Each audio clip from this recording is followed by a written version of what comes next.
Welcome to another season of SSA Broadcast. George Bliss here at the fabulous Danny's Restaurant. We are tonight in Melrose Park, and it's owned by great Chiefs softball legend, Veto Scavo. A little bit later on, we're going to have some legends who are having fun right now, having a great dinner out there in the main ballroom. First of all, we're going to have our first guest will be Dennis Andrus, who was just inducted into the 16-inch Softball Hall of Fame. So on behalf of everybody at SSA and my partner over there, George Vernizos, we'll be back right after this. This is SSA Broadcast, and our first guest tonight, live from Veto Scavo's restaurant, is none other than newly inducted Hall of Fame member, Dennis Andrus. Dennis, congratulations on the voting into the Hall. Thank you very much, George. It's an honor to finally go in the Hall of Fame. I appreciate it. Now, I'm told that you started this game in 1963 at the major level. Give me a little historical background on your career. Well, 1963, I'm playing in a local league in Berwyn, Illinois, where I resided. Gentleman comes up to me. He was not famous at the time, Gene Pignator, but he is famous now. At the time, he wasn't famous. No. Mr. Pignator right now has got more wins than any coach in the history of Illinois basketball. So he says to me, would you like to come up and play with us in the city in a championship game on a particular Sunday? I says, fine. They told me where to come and meet. It was called Trinner's Lounge in Cicero, Illinois. Great. Of course, Gene Pignator is the coach of St. Joseph's High School for people watching this Yes. on the internet. And, you know, Coach Pignator had the guys like Isaiah Thomas and some other great players as well out of beautiful St. Joseph in Westchester, Illinois. Correct. Sobeys. Tell us about Sobeys around 1966, the career there, and how many times you guys have won. Okay. Well, in 1966, there was a dispute with our old sponsor, Trinner's Lounge, which I do not want to go into at the time. It happens a lot, doesn't it, in softball? Well, yeah, well, some things happen. I don't want to elaborate on that at this time. So he got Ron Sobey. Ron Sobey, Sobieschek, All-American at DePaul, 1956. Played with the Knicks, traveled against the Globetrotters with the Washington Generals. 66, 67, and 68. Sobeys won the national championship. We beat the famed Bobcats. Right. And what is good about that, no matter what happened in the 70s and 80s with the ASA, Sobeys was in their prime, Bobcats in their prime, defending national champion Bobcats. We beat them 3 years in a row to establish ourselves as one of the 5 greatest teams in softball history as recognized by the ASA. Of course, the great Tony Reibel, who we'll have on SSA broadcast later. You were primarily a defensive star, and you played all the positions in the infield, did you not? Yes, I did, and sometimes in the outfield. I started off with Sobeys at third, and then moved to second when Haynes Zignick came with us. Somebody got hurt. A guy is on vacation. Greek, play first base. I played every position.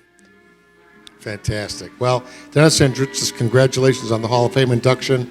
You're one of the best players ever. It took a little long to get you in, but it's finally here, and we're going to see you at the big dinner at Drury Lane next spring.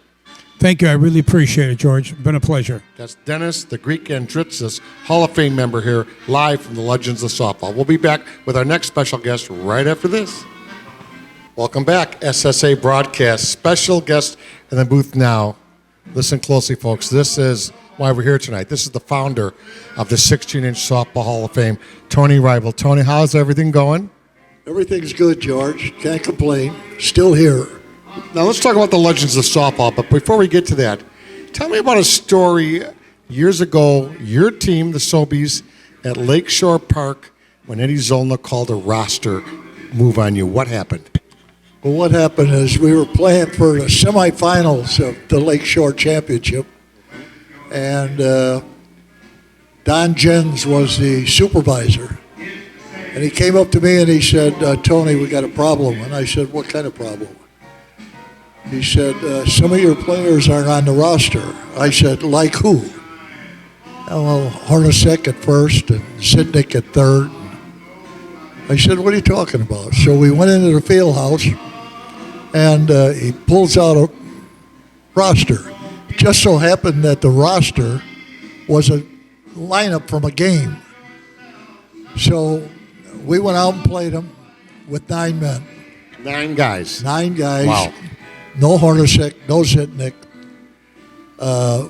George Bliss was our catcher, who was normally our manager, did nothing. And believe it or not, Baracus was short. I played second. Tony Paris played third, and Dennis Andrus played first. And the outfield was Johnny Roseanne, Surma, and Bill Bonk. And believe it or not, we beat them with 9 men.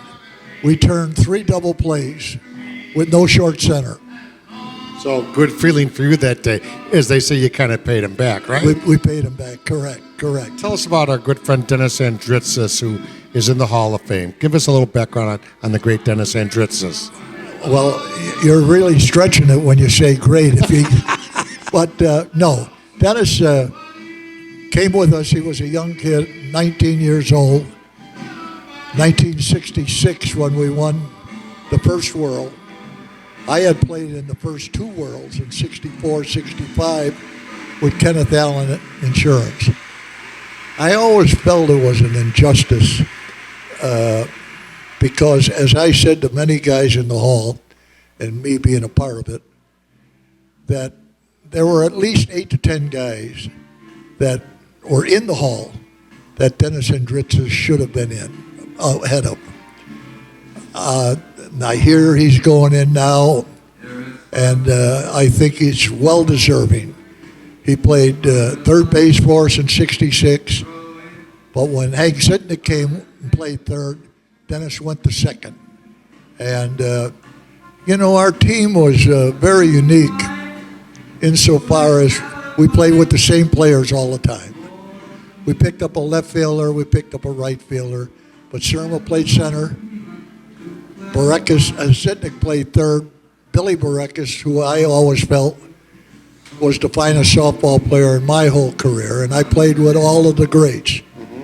And myself at short center, Dennis at short, at second, Hornacek, and we had a few different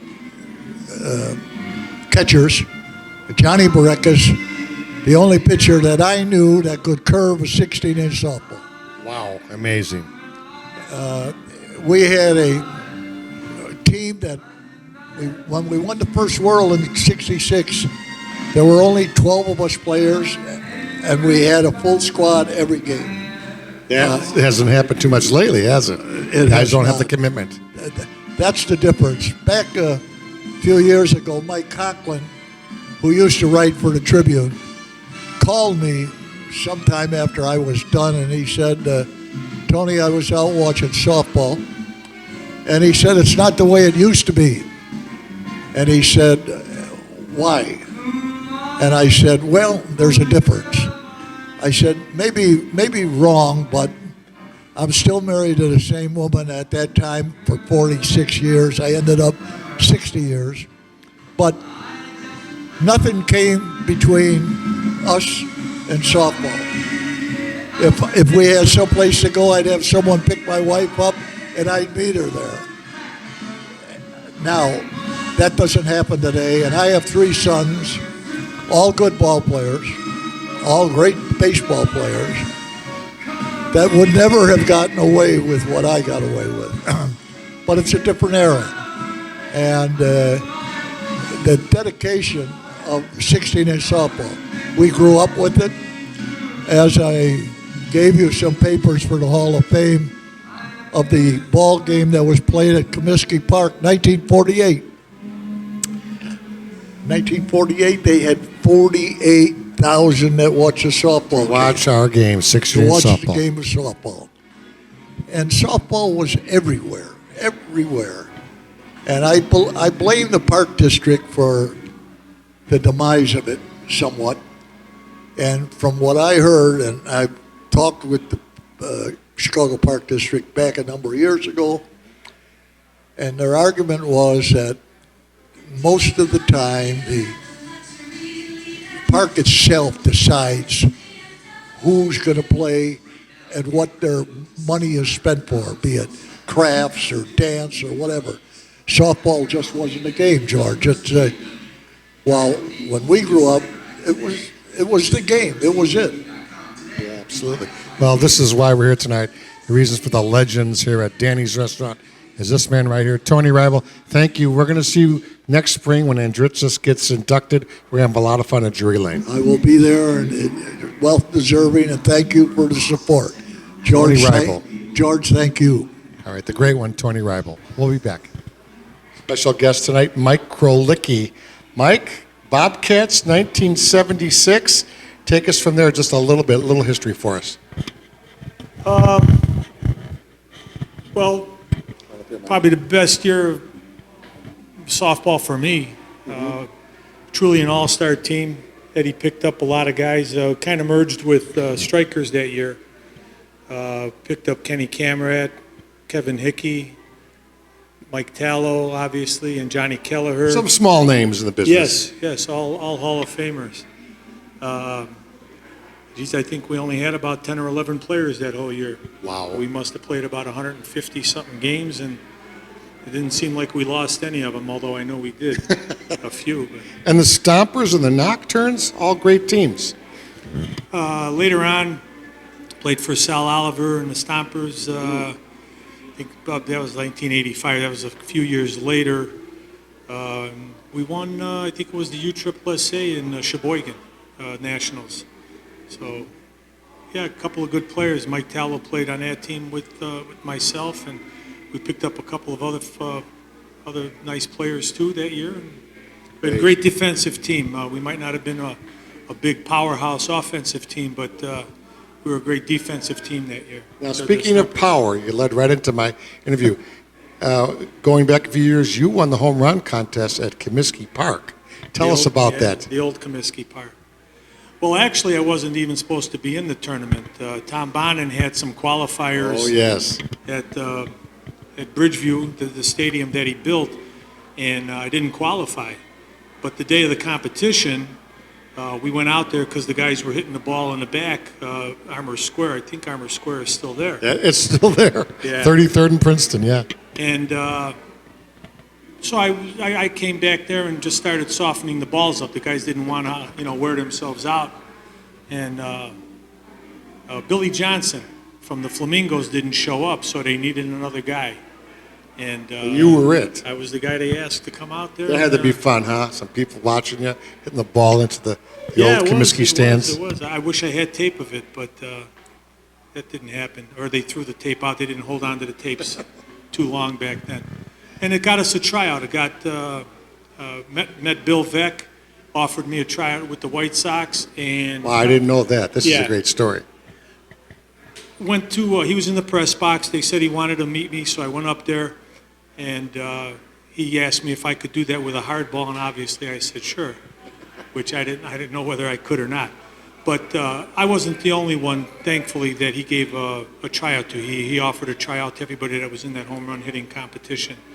And it was a nice day, too. Got to dress up in a Sox uniform. Ronnie O was out there, the Marks, Danny Marks, Billy Bransfield. It was a nice little day for us, and got to rub shoulders with the pros at that time. So You got it. Mike Koliki, Hall of Famer, Legends of Softball. Mike, thanks for coming in. We'll see you down the road. thank you very much. Billy Masuchi here at Danny's Restaurant, Melrose Park. Toys for Tots with Veto, Scavo. Billy, 1970 Stompers. That's where it all started. Give me a little background. Well, it was our neighborhood team. All the guys that used to hang on the corner. We were all sports-minded. Played baseball day and night. One day we just started playing. I was 15 or 14. Sayre Park. We joined that league. We won it the first year. Wow, that's hard to do. Bobby Grippo was the one that was always watching us. Me and the guys that are sitting over there. And he picked us up to play with the Stompers. Then we started playing with the Stompers after about 2 years. And then the Stompers kind of folded up. And then I went with the Rogues. They picked me up. And then Sobeys. Then That was a the heck of a Rogues team. folded up, and then I went with the Sobeys. How about Andrus finally making the Hall of Fame, for God's Yeah, sakes? yeah. The Greek boy. Yeah. Yeah, Denny Andrus. I was with him for 10 years with them. Wow. 10 years. So Billy Masuchi, in case you folks don't read the newspapers, is a pretty famous guy in Chicago because you have a very unique hobby. Tell us about just a couple of minutes what you do out there in beautiful Wayne, Illinois. I do all the Indian weddings, the Maharaja Farm. Maharaja Farm is the name of the company. Right. And the horses do what exactly for our viewers? The groom rides the white horses in to meet his bride. And it's a spectacular situation. Spectacular thing, fireworks shows. We have drones filming the occasions. You see it. I mean, this coming year, it's going to be the biggest this year. You're booked all summer long. All summer. Now we're doing 2 and 3 white horses now instead of 1. The groom's going to be riding a white horse, his brother, his best man. We got girls walking along, passing out drinks. We got a drone filming it now. It's going to be pretty unique, like in India. There have been stories about you on Channel 9 and my friends at W. Yeah. Maharaja Farms. Just Maharaja look it up Farm. in Google. Yeah, we'll come right up now. We'll see you at the dinners. We'll see you this summer. And I'm coming out to Wayne, Illinois to see this whole farm, okay? Oh, yeah, you'll see all the horses there, the carriages, chariot, everything. Pretty nice. Billy Masuchi will be back right after this. Thank you. Not only do I have the great guy here, but somebody that went to high school with me, Veto Scavo from Danny's Restaurant. And Veto, tell us about this Legends of Softball stuff you started, where everybody comes here every 3 months and has a great time. How did it all start? Well, it began at a very casual lunch one day, and 4 or 5 of the guys walked in. I sat down and started having a conversation about the Hall of Fame and all the games that we play together and on and on. And then it just went to something. I said, you know what? I haven't seen half these guys in a very, very many years, 10, 12 years. So I said, you know what? We should have it here on a Monday. I'm closed on Mondays. I'll keep the price down. We'll have a great dinner, great drinks, and great relationships will be renewed. So that's how it began. And you were a very well-known athlete at Proviso East High School. You went to a major college on a baseball scholarship. Right. And came out of there and then started playing with the Chiefs softball team. You guys won a lot of games. Tell us just one story about the Chiefs. Well, it started out to be a neighborhood team, and then we picked up a guy here, picked up a guy there, and we had great success. But the core of the team was definitely all neighborhood guys. Guys went to high school. Tom Klein, Joel Chaffee, and with that group of guys, we really built around us and had great success. Went to the World twice, played in all the big leagues in Clarendon, Kells Park, Kelly Park, and we really did have some memories and great teams and great rivalries. Now, this is something that I just want to say. We're here on SSA broadcast with the owner, Veto Scavo. This is Danny's Restaurant. We're in beautiful Melrose Park, Illinois, at 15th and Division. The food here is incredible. I mean, do enough people know about it yet, or would you like to go farther with it? Well, we are a neighborhood restaurant, that's for sure. And we're not on a large major street. We're in the middle of the town. But it's a neighborhood restaurant. And the people that do come here enjoy the neighborhood type atmosphere due to the fact that everybody knows everybody, it's loud. But I am very, very proud of the food. We have old traditional recipes, old traditional ways to cook it, and thankfully my mother was able to leave me a lot of the recipes, and we definitely use the recipes from my family.